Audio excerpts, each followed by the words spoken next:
কত রকমের মিষ্টান্নই তো খেয়েছেন, আজকে পিঠা মিষ্টান্ন তৈরি হবে। শীত তো চলেই আসলো, আর এই শীতেই কিন্তু এই ধরনের পিঠাগুলো খেতে ভীষণ মজা লাগে।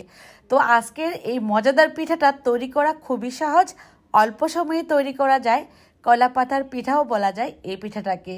শীতের বাহারি রকমের পিঠার মধ্যে অন্যতম পিঠা হলো এটা, যেমন হেলদি, দেখতেও সুন্দর, খেতে ভীষণ মজা। চলুন দেখে নেই ঝটপট কিভাবে বানাতে হবে।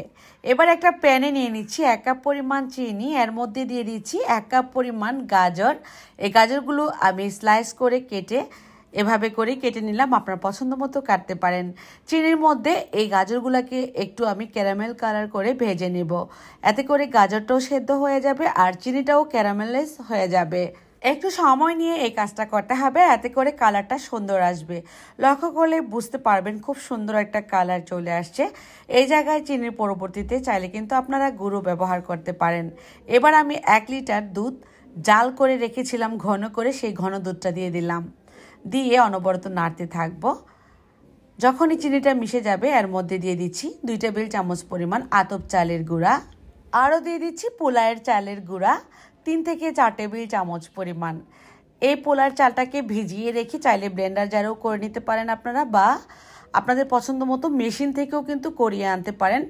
1 কেজির মতো চাল ধুয়ে দিয়ে দিলে আতপ চালের গুঁড়ার সঙ্গেও কিন্তু সেটা করিয়ে আনা যায়, সুন্দর ফ্লেভার আসে। চালের গুঁড়াগুলো দেওয়ার পর দেখুন কতটা সুন্দর পায়েসের মতো মসৃণ হয়েছে আমাদের এই মিষ্টান্নটা। এখানে আতপ চালের গুঁড়া, তারপর পোলার চালের গুঁড়া দেওয়ার কারণে এটা পায়েসের থেকেও বেশি মজার হয়। মনে হচ্ছে না যে এমনিতেই খেয়ে ফেলি, ঠিক এমন। তো এমন পাতলা অবস্থায় এটা নামিয়ে নিতে হবে এবং গরম গরম অবস্থায় এটাকে সেট হতে দিতে হবে। আমি এখানে কিছুটা পরিমাণ, মানে 4-5টা পরিমাণ মোল্ড নিয়েছি। এই মোল্ডের মধ্যে ডাবর চামচ দিয়ে একে একে করে দিয়ে দিচ্ছি।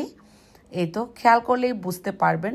চাইলে কিন্তু এমনিতেও খেতে পারেন, আপনারা স্টিলের একটা বাটিতেও রেখে দিতে পারেন, আপনাদের পছন্দ মতো যে কোনো কিছুতে। এখন আমি এটাকে ঠান্ডা হতে দেব ফ্যানের বাতাসে 10 মিনিটের মতো। 10 মিনিট পর আপনাদেরকে এটা মোল্ড আউট করে দেখাবো।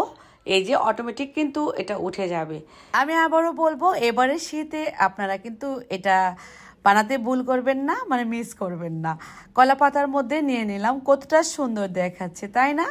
এটা যেমন সুন্দর, খেতে ভীষণ মজা। আবারও বলবো, পোলার চাল দেওয়ার কারণে সুন্দর একটা ফ্লেভার আসবে। এই পিঠাটা আপনি কিন্তু অনেক মজা করে খাবেন, প্লাস মুরব্বীরাও অনেক মজা করে খাবে, বাচ্চারা তো অনেক বেশি এনজয় করবে। দেখবেন যে খুশি মনে খেয়ে ফেলবে আপনার সোনামণিরা।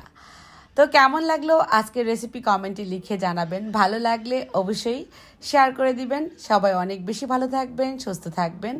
আজকের মতো বিদায়, আল্লাহ হাফেজ।